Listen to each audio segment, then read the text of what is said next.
Good evening friends. पिछले video में मैंने आपको ज्योग्राफी से रिलेटेड कुछ टॉपिक के बारे में बताया था जो कि प्रीलिम्स के पर्सपेक्टिव से आपके लिए बहुत इंपॉर्टेंट टॉपिक्स थे। उसी को आगे कंटिन्यू करते हैं और आज हम लोग इस वीडियो में ये डिस्कस करने वाले हैं कि प्रीलिम्स में जो ज्योग्राफी में सेक्शन आती है, जो एक नेक्स्ट सेक्शन है, वो सेक्शन आ जाती है वर्ल्ड रीजनल ज्योग्राफी की। तो इस वीडियो में हम लोग ये बात करने वाले हैं कि वर्ल्ड रीजनल ज्योग्राफी से रिलेटेड आपको कौन कौन से पॉइंट्स पढ़ने हैं प्रीलिम्स के पर्सपेक्टिव से। आपके पढ़ने का क्या स्टाइल होना चाहिए, क्या ढंग होना चाहिए, किस मैनर में आप पढ़ें तो वर्ल्ड रीजनल ज्योग्राफी को कवर कर सकते हैं, जिससे कि रेगुलर क्वेश्चंस पूछे जाते हैं आपके प्रीलिम्स में, यूपीएससी प्रीलिम्स में। तो चलिए डिस्कस करते हैं। सबसे पहले तो आप ये समझिए कि वर्ल्ड रीजनल ज्योग्राफी होता क्या है। वर्ल्ड रीजनल ज्योग्राफी में आपको उन सारे कॉन्टिनेंट्स के बारे में पढ़ने होंगे जितने भी हमारे वर्ल्ड में मौजूद हैं। 7 कॉन्टिनेंट्स हैं, उन 7 कॉन्टिनेंट्स के बारे में आपको डिटेल स्टडी करनी होगी। मतलब कॉन्टिनेंट्स एंड जितने भी कॉन्टिनेंट्स हैं उनसे रिलेटेड एंड वहाँ पर जो भी इंपॉर्टेंट सिटीज हैं उस कॉन्टिनेंट से रिलेटेड, ये आपको कवर करना होगा।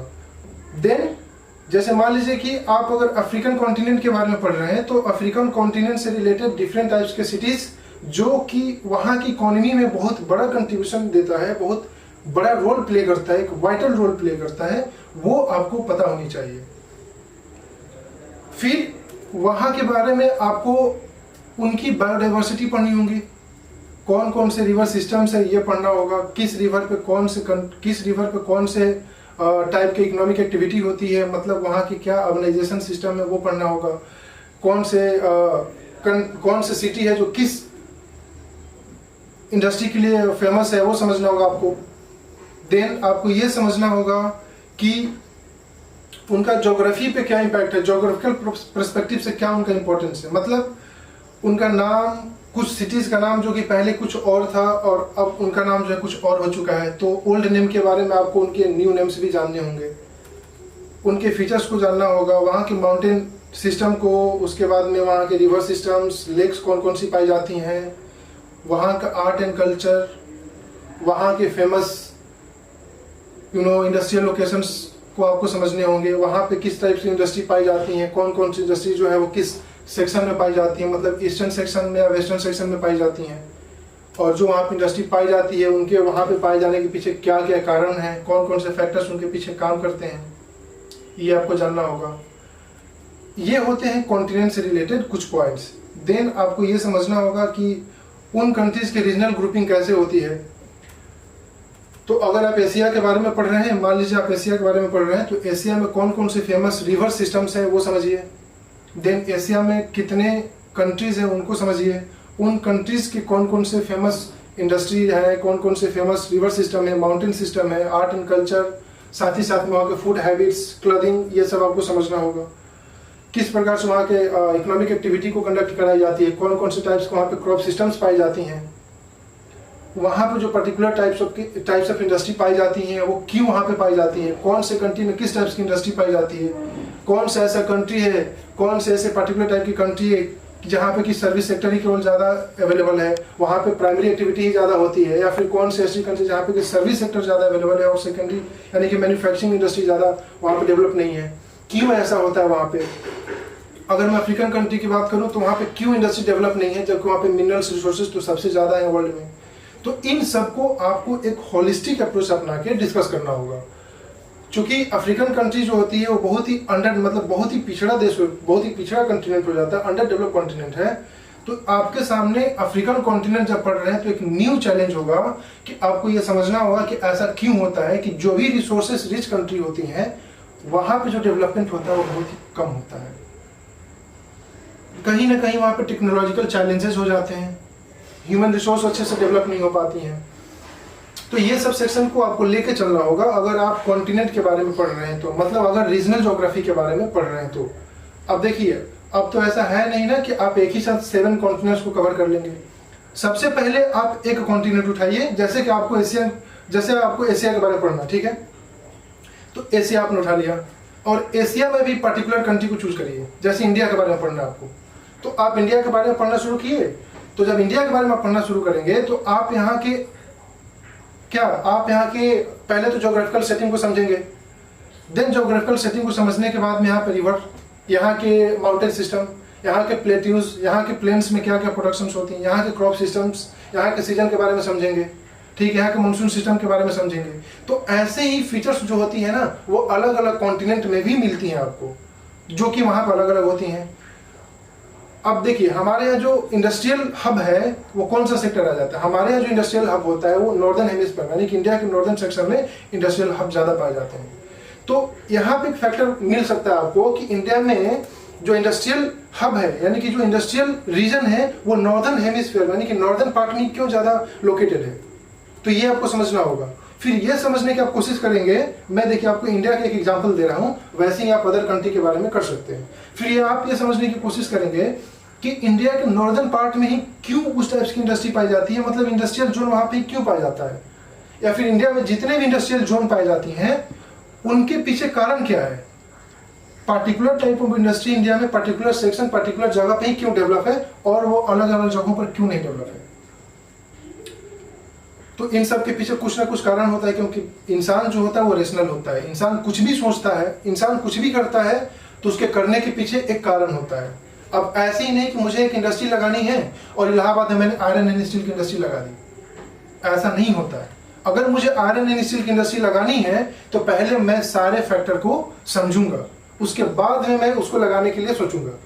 तो जो मैं नेक्स्ट वीडियो बनाऊंगा उसमें मैं आपको यही बताऊंगा कि जो इंडस्ट्री लगाई जाती है वो आखिर पार्टिकुलर सेक्शन में कुछ कुछ इंडस्ट्री क्यों डेवलप होती हैं। अगर मुझे इंडस्ट्री लगाना है तो मैं उस इंडस्ट्री को लगाने के पहले क्या सोचूंगा, वो सारे फैक्टर जो मुझे इंडस्ट्री को लगाने के लिए प्रोवोक करेंगे, या फिर मैं सोचूंगा कि वो सारे फैक्टर कहां पे वो मेरे लिए फेवरेबल होंगे जहां पर मैं अपनी इंडस्ट्री पर्टिकुलर टाइप की लगा सकता हूं। यह समझना बहुत ही इंपॉर्टेंट हो जाता है। फिर यह समझिए आप कि जो इंडिया में पर्टिकुलर टाइप के जो इंडस्ट्री डेवलप होती हैं उनके लिए कौन कौन से रॉ मटेरियल्स हैं, या फिर वो कहाँ से आती हैं, क्या उनकी सिनारियो है। आजकल तो जो इंडस्ट्री है वो डिसेंट्रलाइज हो रही हैं। बहुत सारी ऐसी इंडस्ट्री है जो कि पर्टिकुलर सेक्शन में पहले पाई जाती थी लेकिन अब वो कहीं भी पाई जाती हैं। तो इन सबको आपको समझना होगा, क्योंकि भाई ये एक बहुत बड़ा सेक्शन हो जाता है जो किसी भी कंट्री की इकोनॉमी को सपोर्ट करता है। देन जो नेक्स्ट सेक्शन आपके पास में आता है कॉन्टिनेंट से रिलेटेड, कॉन्टिनेंट से रिलेटेड जो नेक्स्ट सेक्शन आती है यहाँ पे वो ये होती है कि जितनी भी करंट से रिलेटेड कोई भी कंट्री से रिलेटेड, मतलब करंट से आपको अपडेट होना पड़ेगा, क्योंकि जब तक आप करंट से नहीं इस सेक्शन में अपडेट होंगे तब तक आपको ये जो सेक्शन है वो आपके लिए बेनिफिशियल नहीं हो सकता है। जैसे मान लीजिए कि हाल ही फिलहाल में सरदार सरोवर डैम न्यूज में था, तो सरदार सरोवर डैम जो न्यूज में था ना वो किससे रिलेटेड है, कहीं ना कहीं किसी कॉन्टिनेंट से रिलेटेड है और उस कॉन्टिनेंट में किसी पर्टिकुलर कंट्री से रिलेटेड है। तो ये आपको समझना होगा यहाँ पे, मतलब जितने भी कॉन्टिनेंट्स है वहां के करंट एस्पेक्ट से रिलेटेड आपको न्यूज पढ़ने होंगे। अब ये तो नहीं है ना कि आप अफ्रीकन कॉन्टिनेंट की न्यूज लेके बैठ के पढ़ने के लिए, नहीं, आप इंडिया में ही हैं और इंडिया में उन कॉन्टिनेंट से रिलेटेड क्या एक्टिविटी हो रही है, इंडिया में हमारा क्या उनसे रिलेटेड कुछ एक्टिविटी ट्रेड एंड कॉमर्स या फिर जो भी हो रहा है उनको आपको समझना होगा। देन जैसे कि मान लीजिए कि पोलवरम प्रोजेक्ट के बारे में समझ लीजिए, जायमन डिक्लेरेशन के बारे में समझ लीजिए, ग्वादार पोर्ट भी न्यूज में रहा है बहुत बार, हबन तोता भी पोर्ट जो है वो भी न्यूज में रहा है, वो भी समझना पड़ेगा आपको। डोकालाम तो इशू है ही है, तो ये सारे जो इशूज हैं वो समझने होंगे आपको। साइक्लोन्स भी है, तो ये सब कॉन्टिनेंट से रिलेटेड जो होते हैं ना वो इशूज हो जाते हैं जो कि आपको कवर करने पड़ेंगे। अब जैसे मान लीजिए कि आप नॉर्थ अमेरिका के बारे में पढ़ना शुरू कर रहे हैं, तो जब नॉर्थ अमेरिका के बारे में पढ़ेंगे तो नॉर्थ अमेरिका को देखिए, आप वहाँ के नॉर्थ अमेरिकन सिचुएशन को अलग अलग पार्ट में डिवाइड कर दीजिए। वहाँ के माउंटेन सिस्टम, वहाँ के प्लेन्स के बारे में, वहाँ के रिवर सिस्टम्स के बारे में, वहाँ की इकोनॉमिक एक्टिविटी के बारे में, वहाँ के कल्चर के बारे में, समझ रहे हैं, वहाँ के लैंग्वेजेस के बारे में, वहाँ के क्रॉप सिस्टम्स के बारे में, वहाँ की इंपोर्ट एंड एक्सपोर्ट के बारे में, वहाँ की इंडस्ट्री के बारे में, सब समझिए, उनके सारे एस्पेक्ट को कवर करिए। वहाँ की रेनफॉल, समझ रहे हैं, वहाँ के सारे सेक्शन को आपको एक होलिस्टिक अप्रोच देके कवर करना होगा। वैसे ही आप यूरोपियन कंट्री के बारे में पढ़ेंगे तो ढेर सारे यूरोप में ढेर सारे कंट्री हैं, तो उन सारी कंट्रीज के बारे में आपको कुछ कुछ मेन फीचर्स पढ़ने होंगे, क्योंकि सारे फीचर तो कवर कर नहीं सकते हैं, तो कुछ कुछ मेन इंपॉर्टेंट फीचर्स को, जो हाईलाइटेड फीचर्स हैं, वो आपको कवर करने होंगे।